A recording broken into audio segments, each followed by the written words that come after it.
Hey, what's going on? Mike with Triple Check Electric. I got something really important to talk about.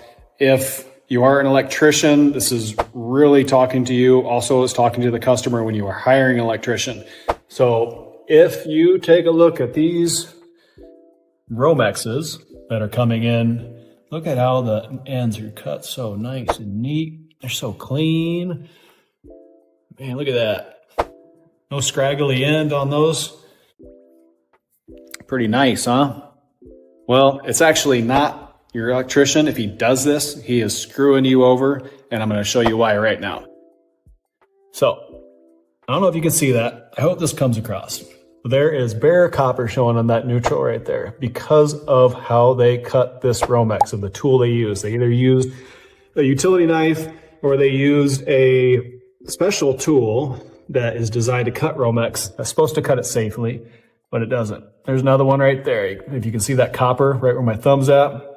And then in the main panel, if I flip this neutral up, right there, that copper is showing. So all these are cut so nice and neat. And it's like, I love things to look neat. I love it. I love things to look pristine, but not at the cost of it being safe.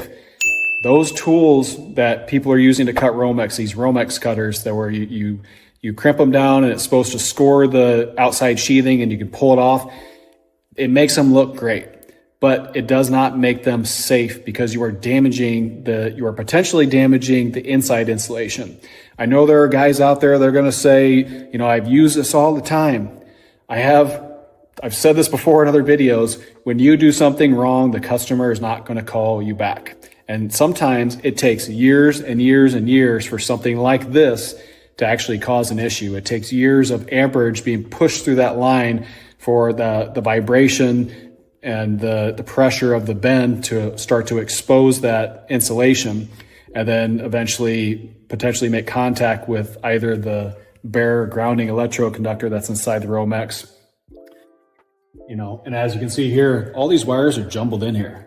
So you have all this bare wire here, and if somebody came in here and just, pressed on it, or like I said, the vibration of the wire finally made contact with one of these bare wires, it's gonna blow up. And then you're left with 1, maybe 2 inches to work with, and you're really screwed then because you need to make a joint on that somehow. So either you're putting a junction box above your panel, or you're rerunning it maybe all the way back to the origination point. And that is a very expensive thing that you should never have to do because somebody decided to do things the fast, quote unquote, neat way.